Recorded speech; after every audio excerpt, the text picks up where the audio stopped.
देखिस त्यस्तै हुन्छ नि 9 नची 900 ऋतु अनि यत्रो सेन्ट किनेको छौ 9 नची 900 किन 9 दिन यार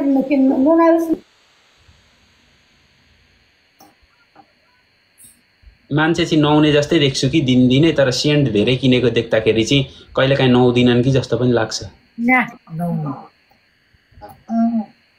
नौसिन ऋतु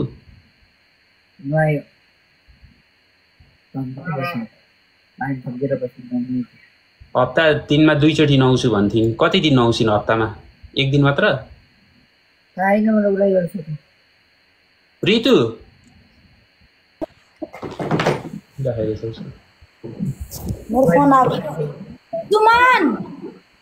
कति दिन नुहाउँछौ हप्ता दिनमा अस्ति 2 दिन भन्दै थियौ कति दिन नुहाउँछौ अहिले पनि 2 दिनै नुहाउँछौ कि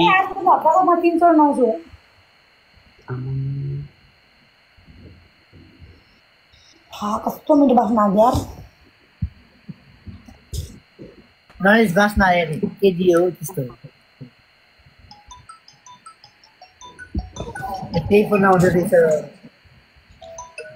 कसको फोन आउँछ साली ठिक गरेर यसो कसैको केटाहरूको आयो भने मलाई खुसीको सुनाउनु है भन्दिनै म कसैको के म ठेक्का लिएर बसेको छु त छोडिनु साली भने भए पछाडि सालीले त यसो भेनाको नजिक हुन्छ नि त साली त हेलो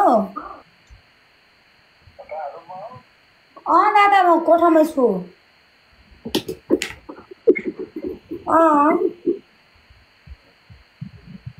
म आउँछु होला कति 11 भाइ म 1 बजे आउँछ त 1 बजे म त्यहाँ वहाँ जाने म नाइटो छोडेर जाने अस्ति नाइटो छोडेर आएको थिएँ मेरो नाइटो छुट्यो अनि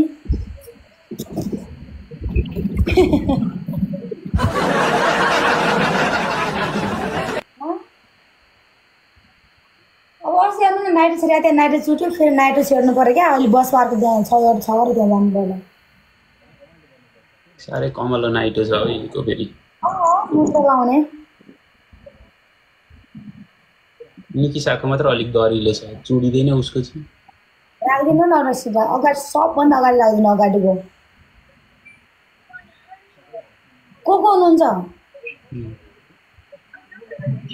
हो त त्यो ठुलो यत्रो लगाइछिन् कि नाइटोमा त्यो के भन्छ अलि ठुलो खालको लगाइछिन् गएछ त्यो चुडिएर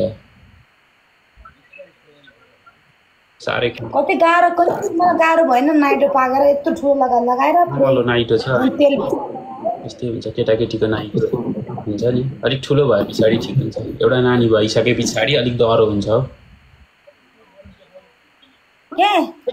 नाइटो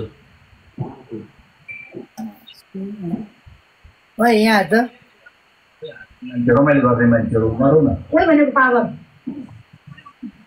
नरौ नरौ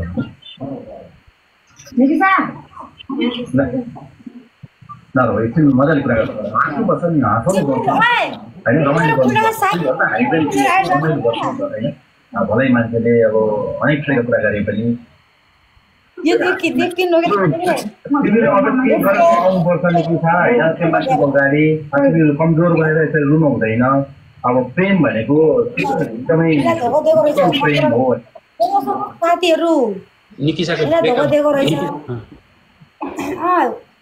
पछि यसले सबै थोक दिन्छ क्या त्यसलाई चाहिँ त्यसले खाए लुट्यो खाए लुट्यो भागेछ यसलाई छोडेर अब त्यसकै यादमा अब हिजो अस्ति सम्झेर रोगी फाइदा लुट्यो भनेपछि निकिसासँग सबै कुराहरू लुट्यो शरीरको फाइदा त्यही पनि थाहा छ मलाई त मायामा कसै विषय लाग्दैन खै म त मायामा धोका खाएको मान्छे हो के गर्नु के त अब तँलाई भन्दा मलाई थाहा छ नि त म त भोलिको जोगिनुपर्छ साली भोग्नै बाँकी छ यो त केही पनि यो त कास्टिङ मात्रै हो क्या मैले के गरेँ त्यो गुण म अहिले सम्झिन्छु यस्तो दिमागमा निकाल्छु कि कतिसम्म गरेँ होला मैले कतिसम्म गरिनँ भनेर यहाँ यस्तो सोच्नु जाने निहालेर त्यही भएर भन्छु होइन, त्यही भएर हतपत्र कसैलाई पनि छिट्टै ट्रस्ट गर्नु हुँदैन, विश्वास गर्नु हुँदैन क्या बुझिस्। होइन जाने मुखले बुझे मात्र विश्वास चाहिँ गर्नु कि मुखले विश्वास गर्नु, व्यवहारले विश्वास गर्नु, तर हुन्छ नि आफ्नो शरीरको दिने कुराहरू चाहिँ दिइहाल्नु हुँदैन साली, नदिनु त्यसरी। होइन योभन्दा थुप्रै वर्ष भयो क्या धेरै वर्ष भयो होला। मुखले चाहिँ विश्वास गर्छु भन्नु कि गफ गर्दाखेरि विश्वास गर्छु भन्नु, तर सबैजना सबै थोक्सी गरी नहाल्नु। हो त अब त्यस्तै हुन्छ आजकलको। म त अनि लभ गरौँ भनेपछि त म भयो, म त लभ त नगर्नु है, म त सिधै भनिदिन्छु, म लभ चाहिँ गर्दिनँ, बरु त्यो बोल्ने भए चाहिँ बोल्नु, होइन चाहिँ म गर्दिनँ भने सिधै भनिदिन्छु, मलाई मन पर्दैन। अनि त्यो दाइ के हो त अनि लभ लभ गर्दैन कोन त अनि तिमी चाहिँ सधैँ हिँड्ने कोन, तँलाई बोकेर हिँड्ने त कोन? नबोले नबोल जे पाइन्छ नबोल नखोल, तर कसरी भन्नु मैले?